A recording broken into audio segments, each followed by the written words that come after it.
नमस्कार दोस्तों, मणिपुर में एक बार फिर से हिंसा की शुरुआत हो चुकी है।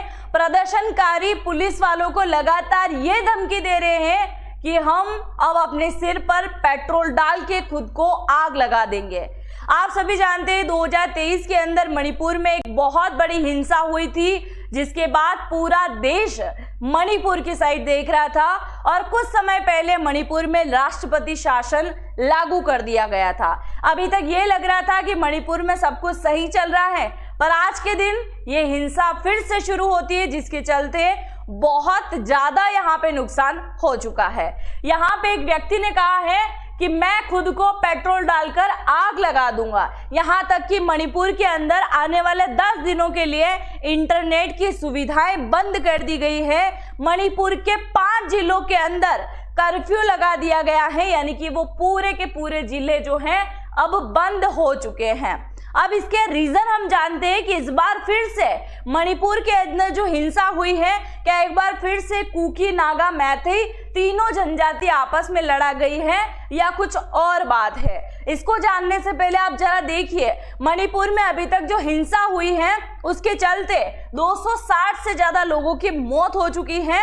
ये 2023 से लेकर आज दिन तक का आंकड़ा है। 1000 से ज्यादा लोग जो है यहाँ पे घायल हो चुके हैं। 60 से 70 हजार लोग बेघर हो चुके हैं। इनके घरों के अंदर आग लगा दी गई थी और 4786 घर जला दिए गए थे और 386 धार्मिक स्थलों के परखच्चे उड़ा दिए, यानी कि उन स्थलों को भी नुकसान पहुंचाया। अब हम आ जाते हैं हमारे मेन मुद्दे की तरफ कि आखिरकार ये हिंसा एक बार फिर से शुरू क्यों हुई। क्या इस बार फिर से कुकी, नागा, मैथी लड़ा रहे हैं? तो इस बार ऐसा नहीं है। इस बार केवल मैथी की वजह से ये हो रहा है, ना कि कुकी, नागा, मैथी की वजह से। क्यों शुरू हुआ क्या था? शनिवार को, यानी कि कल के दिन मैथी जो पूरा संगठन है उसका एक नेता है और उनका नाम है अरमबाई टेंगोल। इनको पुलिस वालों ने गिरफ्तार कर लिया और जैसे इनको गिरफ्तार किया गया उसके बाद जो है प्रदर्शनकारियों ने सुरक्षा बलों के ऊपर ही हमला करना शुरू कर दिया और लगातार जो है प्रदर्शन करना शुरू कर दिया। कुछ बसें भी इन लोगों ने जला दी। अब इसके पीछे का रीजन ये था, पुलिस वालों ने जिनको गिरफ्तार किया इनका कहना यह है, यानी कि वहां जो सुरक्षा एजेंसी लगाई गई है, यानी कि एनी टाइम वहां पे आर्मी और पुलिस वाले लगा रखे हैं, जिसके चलते उनका कहना है, यानी कि सुरक्षा एजेंसी का कहना है कि जिन जिन संगठनों के लीडर हैं वो ही क्या करते हैं, वहां पे हिंसा फैलाने का काम करते हैं, आग भड़काने का काम करते हैं और प्रदर्शनकारियों को एकत्रित करते हैं।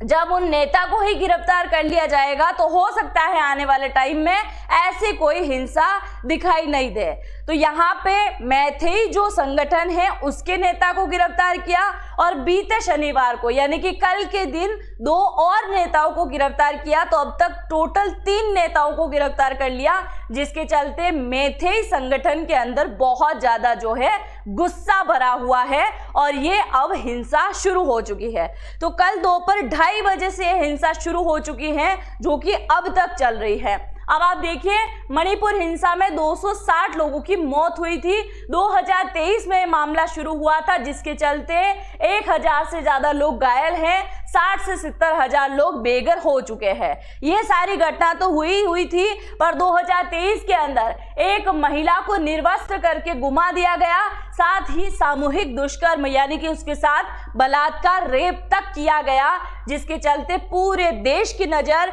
मणिपुर की तरफ थी और इस घटना का वीडियो रातों रात वायरल हो गया, जिसके चलते मणिपुर के हालातों पर सभी ने चिंता जताई थी। 2 साल बाद भी हालत ज्यादा नहीं बिगड़े थे।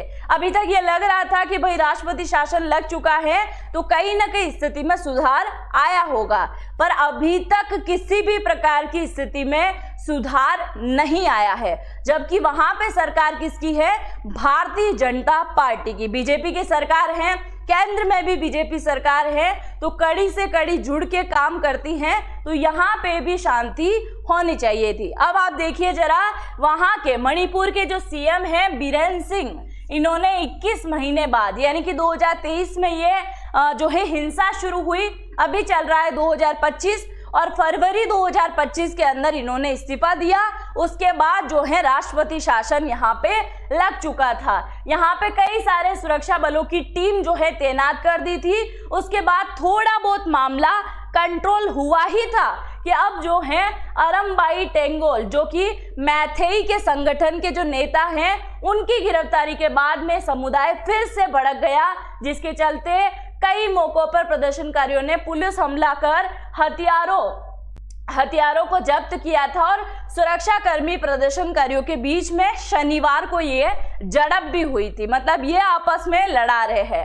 अब आप सभी को मैं बता दूं 2023 में जो मामला शुरू हुआ था उसके पीछे का रीजन क्या है। हुआ क्या था, देखो मणिपुर के अंदर बेसिकली 3 जनजाति निवास करती हैं, कुकी, नागा और मैथेई।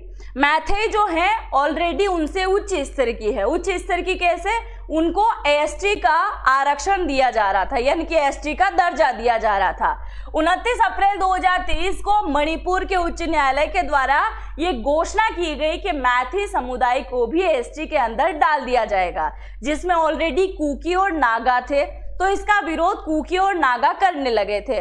उसके पीछे का रीजन था, उनका कहना है कि मैथी ऑलरेडी यहाँ के मणिपुर के ज्यादातर पहाड़ी इलाके को अपने कब्जे में रखती हैं और इसके अलावा ये हमसे ज्यादा ऑलरेडी सक्षम है और अगर इनको यहाँ पे आरक्षण मिल जाता है, ये एसटी कैटेगरी में आ जाते हैं, तो इन फ्यूचर हमारे संसाधनों पे, रोजगार पे भी इनका ज्यादा हक हो जाएगा। कुल मिला के इनको सरकारी नौकरी में ज्यादा आरक्षण मिलेगा, जिसके चलते हम पहले से ही पीछे हैं, आने वाला टाइम में हम और भी ज्यादा पीछे हो जाएंगे। जिसके चलते 3 मई 2023 को, जैसे 29 अप्रैल को यह फैसला सुनाया, 3 मई 2023 को चूरा चांदपुर में एक आदिवासी एकजुटता मार्च निकाला गया। बस यहीं से मणिपुर हिंसा का पहला कदम या पहली नींव रख दी गई थी, इसकी शुरुआत कर दी गई थी और आपस में कुकी, नागा, मैथेई और अन्य समुदाय जो है लड़ने लगे और उसके बाद आप जानते हो घटना क्या से क्या हो गई। अब आप देखिए, इनको जो गिरफ्तार किया गया था, मैथेई संगठन के जो नेता हैं अरमबाई टेंगोल, इनको गिरफ्तार किया गया था और कुछ समय पहले ये मणिपुर के राज्यपाल से भी मिलके आए थे। जब उनसे मिलने के लिए गए थे तो मैथेई संगठन के पास जितने भी हथियार थे, ये सब हथियार उनको सौंपने की इन्होंने बात कर दी थी। पर अब जैसे ही सुरक्षा कर्मियों ने इनको गिरफ्तार किया तो ये हथियार इन्होंने वापस छीन लिए और एक बार फिर से इसकी शुरुआत कर दी। अगर मैं शनिवार से लेकर रविवार यानी कि कल से आज तक के 24 घंटे के मामले की बात करूं तो यहाँ देखिए, मैथेई संगठन अरमबाई टेंगोल नेता की गिरफ्तारी हुई। मैथेई समुदाय लोगों ने उग्र प्रदर्शन किया।